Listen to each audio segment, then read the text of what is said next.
The problem is that there is a lot of negativity still from some people who are very upset by the success of this project, of this program. The president has been categorical, and he has put his step or foot on the pedal.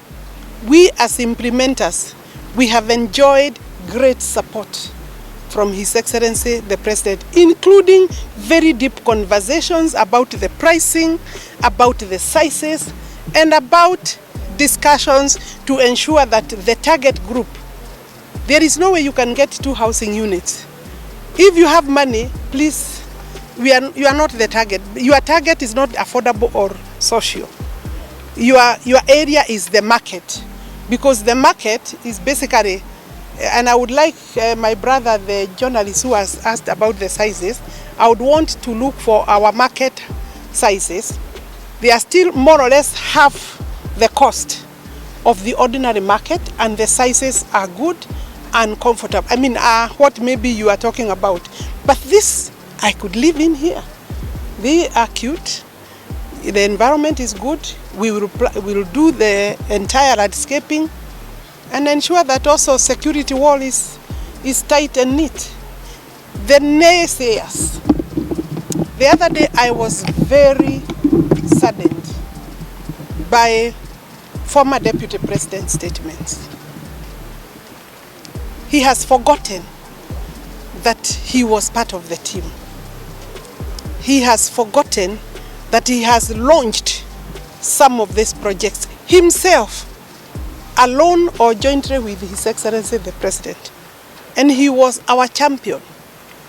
Were his eyes closed that time? Let us be candid and honest, even at that high level. I want to urge former Deputy President, respectively, to be candid and tell Kenyans that here I'm employing 160,000 people, youth, that cement industry is benefiting from this, and we have shops throughout the country. These are contractors that we give this work. Where is the president coming in construction of our houses? The procurement is public. So for somebody at the level of my deputy president, former deputy president, to tell Kenyans that there is somewhere my ministry is sitting behind the scenes and making some illegal contracts, I would want him to tell the ESCC where is that, who happened to be there, so that then they can help me to deal with that as a corruption issue. The procurement is at my office. We take full responsibility of the process of procurement. The contractor buys his own materials. And I'm sure in this place, there are people who are supplying stone and sand. There are mamambogas who are cooking for our workers. I do not agree with him that one day, when the next government comes, because that's the critical statement, that this housing will stop. Can I promise Kenyans that governments work in succession? Governments work in succession. This is not a personal project for Alice Wahome. Tomorrow I will not be the minister. The president will not be the president tomorrow. But the program belongs to Kenyans. Kenyans have invested. Kenyans will have bought homes. Are you telling Kenyans that if you became the president, then you will stop Kenyans from owning this home? By 2027, I believe I will be having maybe close to the 1 million housing units. So you will say today, on one stroke of a pen, from your statement, it means you will also, as a president that time or whoever you will be, you will also be dictatorial. Then you will also be not consultative. My friend, we are building these things with an act of parliament. You would have to go to parliament, tell the parliamentarians to remove the program from Kenyans. You will come with that bill to Kenyans to give you approval to evict them from their homes. I can tell you that is a dream. I don't see that one happening, and if it does, then it is bad leadership. You are promising bad leadership. There are very many projects this government is doing from the previous government. Be they roads, be they schools, be they hospitals, be they the Mau Mau roads, be they the markets, ESPs. We have taken a legacy from the previous governments. And there is no way we are going to kill projects because of one single person. Out of question. My dear brother, you are now losing it. I think engage Kenyans towards development, towards better planning if you have. Tell Kenyans how you will improve their lifestyles, their living conditions, their cost of food. Then they will take you seriously. Obviously, the cost of food has gone down today. Cost of unga, cost of sugar, cost of cooking oil, cost of fuel. So that transport has gone down. Tell Kenyans we have employed 70,000 teachers for once. Tell Kenyans inflation has dropped from 9 point to 2.7. Yeah? Bana Machakos is hot, eh? Munakaanga hivi. Naona nyinyi wote muna sweat mpaka sasa hata waziri.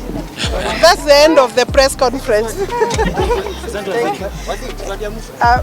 Swali ya mwisho, please. I have now closed on the housing, isn't it? Your question was on? What is hot about? One, I'm building several registries countrywide.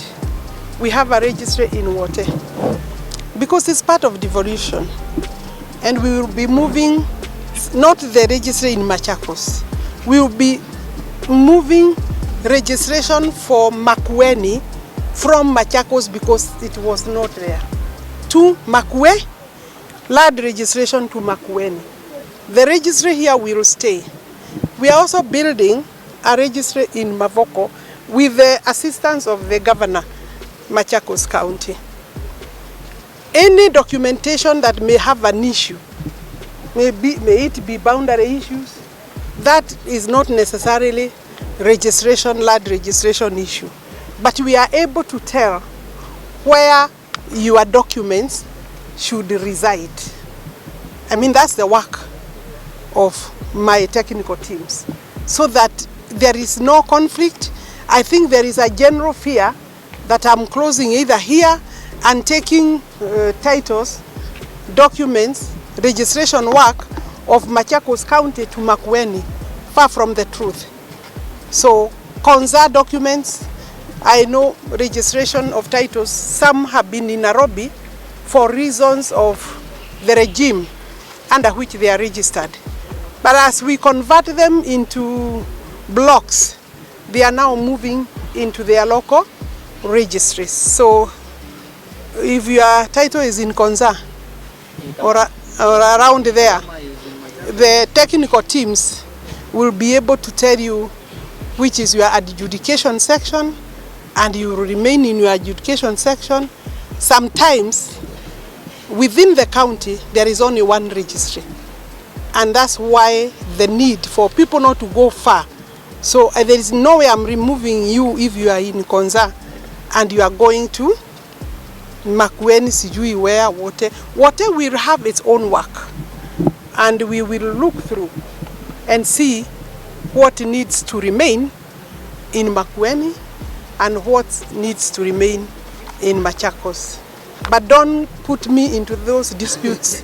Zenu hapa mimi si kukuja siasa, nimekuja kazi ya affordable housing na kazi ya registry, kazi ya titling. Nitakuja siku ingine, lakini I appreciate the partnership of Governor Wavinya and also Governor Mutura Kironzo, my learned friend. Sawa sawa. should be 600 shillings per day. We have, of course, increased the work for architects, for engineers, both electrical, civil engineers, structural engineers. We have artisans, masons, and we have a very special category to us, the Juakari sector, that are the ones doing our doors, the welding, fixing our windows and doors is the work of our Juakari sector. So we intend to promote that in a very big way. And the government has put aside 4.5 through this program, 4.5 billion to ensure that as we do these houses, is not the big contractor that you know or Kenyans are used to benefiting. Is that we are building skills for our ordinary artisans. I can take another question. Most of the residents. What is in the market? Because what is in the market, may I repeat, is not affordable to the target group that we are providing. If you come and see that this house is more, it means you are not our target group. The people we are targeting are people living in single slum dwellings. And they are single. They are living there with their wives, with their children, with their house helps, with their relatives when they visit. And clearly Kenyans know that. They are either timber or matope houses or basically papers put together.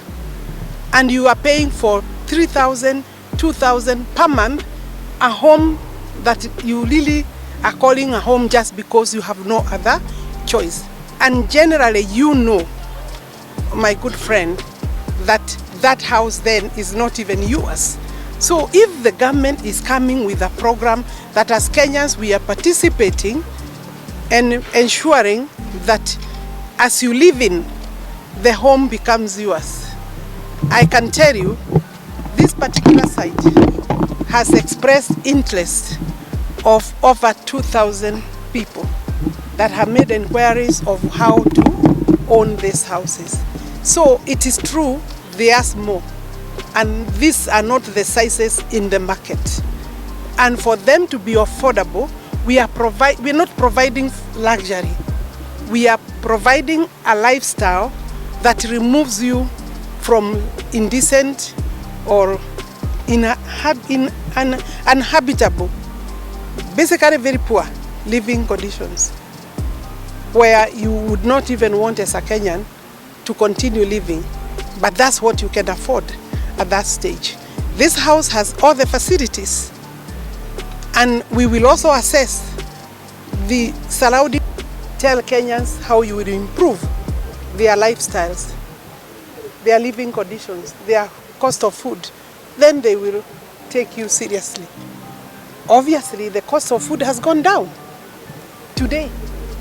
Cost of unga, cost of sugar, cost of cooking oil, cost of fuel. So the transport has gone down. Tell Kenyans we have employed 70,000 teachers for once. Tell Kenyans inflation has dropped from 9 to 2.7. Yeah? Bana Machakos is hot, eh? Munakaanga hivi. Naona nyinyi wote muna sweat mpaka sasa hata waziri. That's the end of the press conference. Swali ya mwisho, please. I have now closed on the housing, isn't it? Your question was on?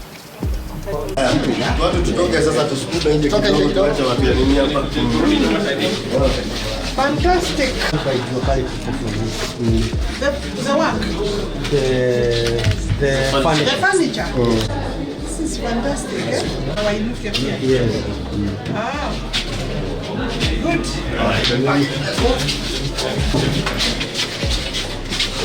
Sasa, this house one can live. Yes, it's a nice house. Very beautiful. Yeah, it's okay. This standard is perfect. The whole of this block is like that. is a two bedroom.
Tunakuwa maswali, si ndio?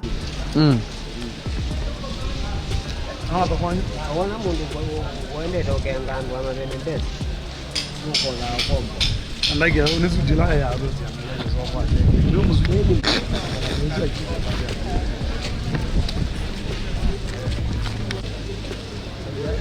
No, utaikia kwa usimame kwa jua.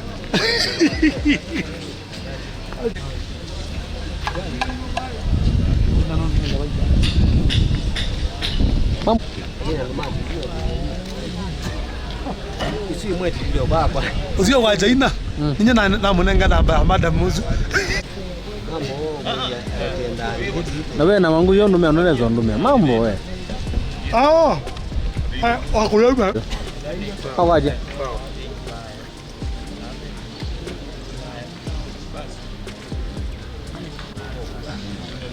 Na nyamugere mu.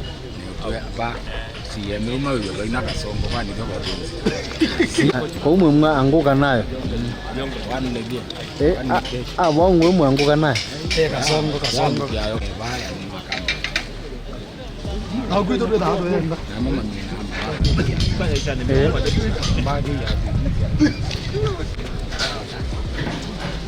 Afrika ndio hizo kitu sai.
Basically what you have seen, I have just done a quick round for inspection, touring to see the readiness for us in respect of this project to give it out to the public.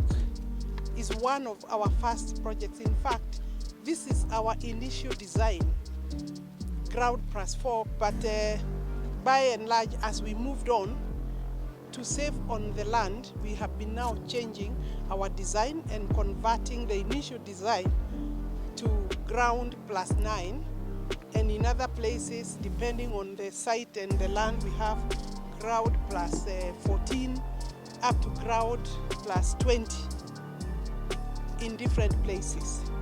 So we are preparing this site for handover, and we expect that we'll be able to get the visitation during that launch commissioning of His Excellency the President, so that we can release the units to the public, among other units that we will be releasing in the first quarter of this year, meaning when I talk the quarter, not financial quarter, but this quarter of 2025, the first quarter up to April, we intend to release to the public between 4,000 and 5,000 housing units of different sizes.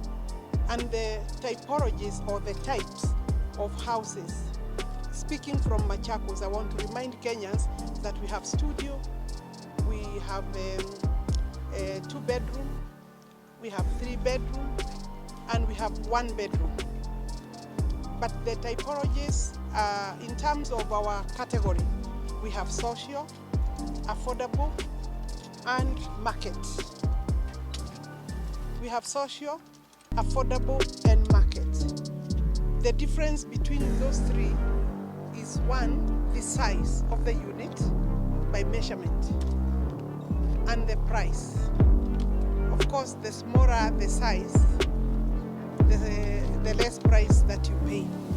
Most important is that these houses that we call social and affordable are within the reach of Kenyans. The ones that we target, the low income category of Kenyans in terms of income. And if they are there, they are the majority. And they could not access decent housing. And our mandate as a national government is to ensure that Kenyans are living within a decent housing. Affordable housing, therefore, becomes the program to address the constitutional mandate in Article 43 that requires the state